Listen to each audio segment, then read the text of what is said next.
I really wanted to make this video after watching the Twitch Rivals stream to kind of explain the basics of Pokemon PvP. This video will be more for those players who have just begun battling, who don't know all the fundamentals, and what we're going to do here is cover those fundamentals today. There are really 5 things that you have to understand the basic part of battling. The first thing to cover is going to be fast moves, otherwise known as fast attacks. The second thing are going to be charge attacks. The third is going to be shields. Fourth is understanding how switches work. And the last is going to be Pokemon types. These are the 5 basic principles to Pokemon Go battling. So let's start with the first one, fast attacks. So there are multiple types of fast attacks and they do different things. Some fast attacks do more damage but create less energy. Some create more energy but do less damage. An example of an attack that does more damage but creates less energy is going to be like Razor Leaf or Charm. Both of these attacks are going to be high damage moves but generate very little energy in exchange. On the other hand, there are going to be some attacks that don't do as much damage but create more energy. An example of this would be like Mudshot or Thundershock. This attack gains over double the energy as those previous attacks at 9 energy per attack, or 4.5 energy per turn. So in this graph, you're going to see a comparison of energy versus damage on an actual chart. Attacks that are on the highest column or highest row show the highest generating attacks. The bottom row has the lowest generating attacks. The further to the right you are, the more damage you do. You'll notice that there is actually a downward slant going from the top left to the bottom right. And that's because, usually speaking, attacks that generate more energy tend to do less damage. Vice versa with the attacks that do more damage.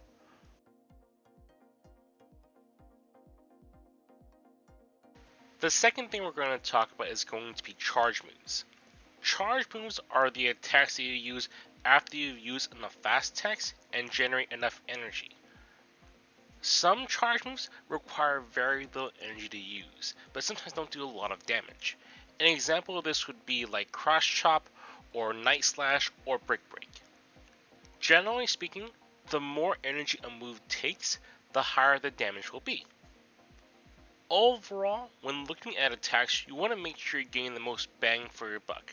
Think about a charge move being a move that you save up for, and then when you expend it, it costs you a certain amount of energy. Well, you want to make sure you're doing the most amount of damage possible for the amount of energy that you're spending. Now, there are some Pokemon that have very good attacks versus how much energy it takes to use them. Some of these examples will be like the starter Pokemon, Venusaur, Blastoise, Charizard. They have things like Frenzy Plant, Hydro Cannon, as well as Blast Burn. All of these are pretty high damage moves and require less energy than most normal attacks. Here's a really basic graph that you can use to know which attacks cost how much energy, and in exchange, how much damage it will do versus how much energy is being used. You'll notice that on the top left hand side, you're going to see attacks that don't use a lot of energy, but generally do less damage. Now there are times where you'll get better attacks, like Frenzy Plant.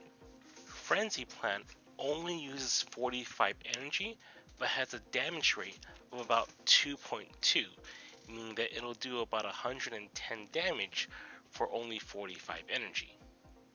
In comparison, on the same roll, you're going to see something like Aqua Jet or Twister, which uses 45 energy still, but has a damage rate of about 1.0, meaning they do 45 damage for the 45 energy that it uses. The more toward the right column you are, the more efficient your attack is here. Now, the more to the left you are, the less efficient your move is usually. The thing is that there are some moves that have special effects like Poison Fang, where it removes defense stats, or things like Super Power, where it's a more damage efficient move, but it will debuff you. Keep that in mind when you choose which charge moves you want to use.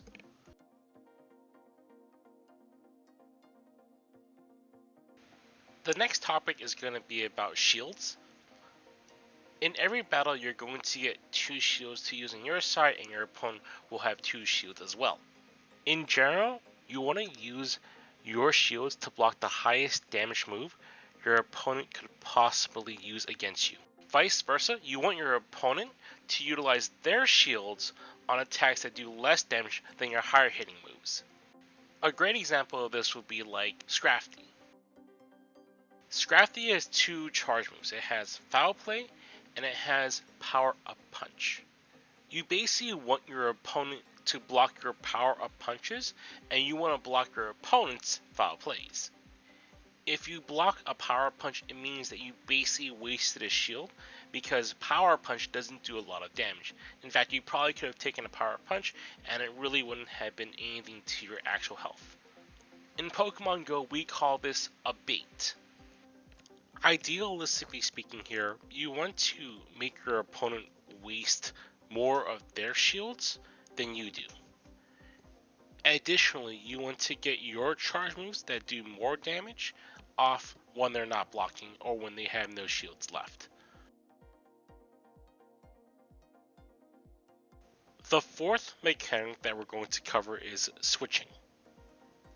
In Pokemon Go, you can do your initial switches at any time, but for you to do your next switch, it takes a minimum of 60 seconds.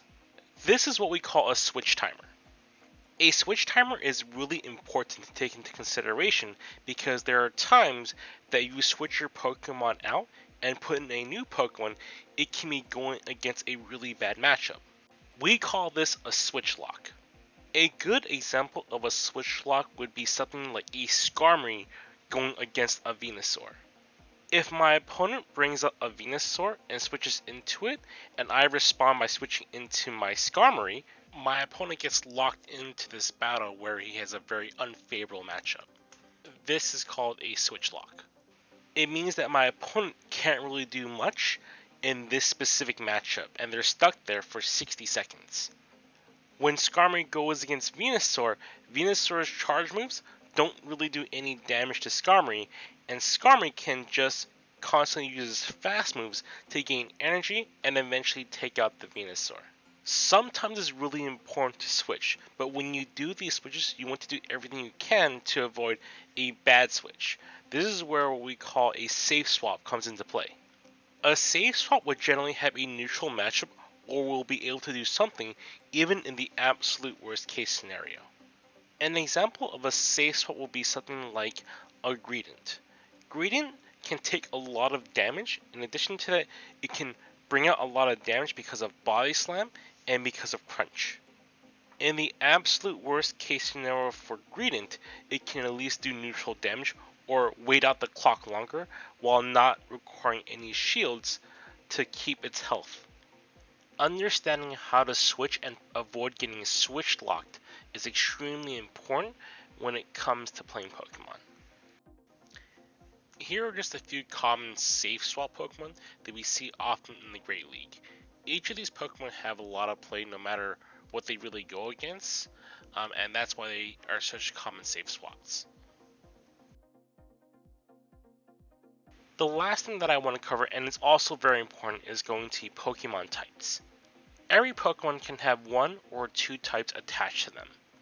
These Pokemon types have weaknesses and have advantages, but the important thing to remember is that when it comes to these Pokemon types, you need to know what moves are coming in and how effective it is against your Pokemon.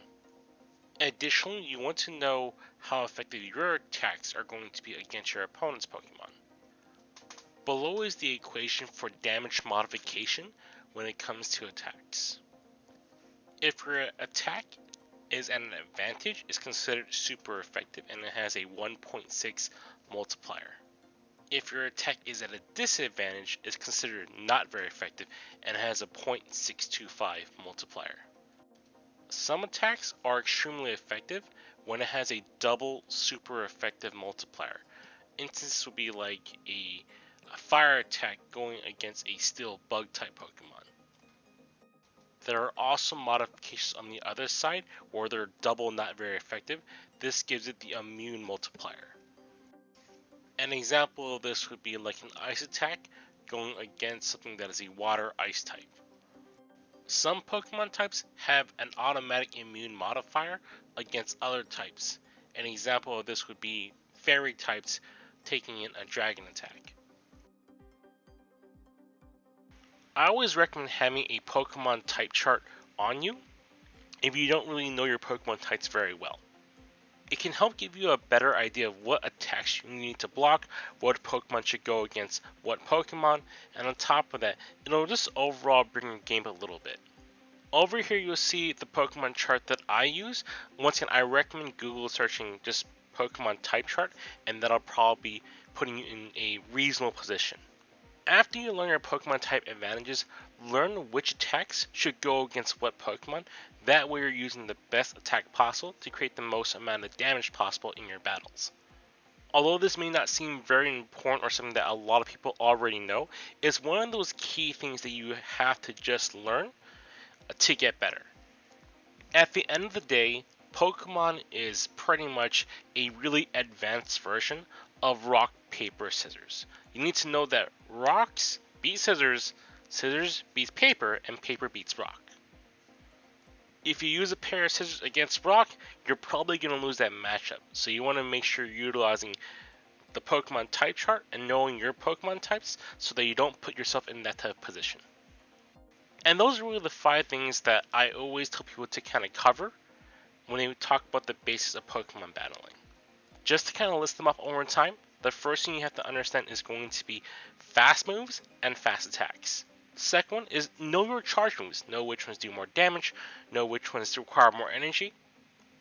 Third is going to be shield, knowing what you want to block, what you don't need to block, knowing how to utilize your shields in general.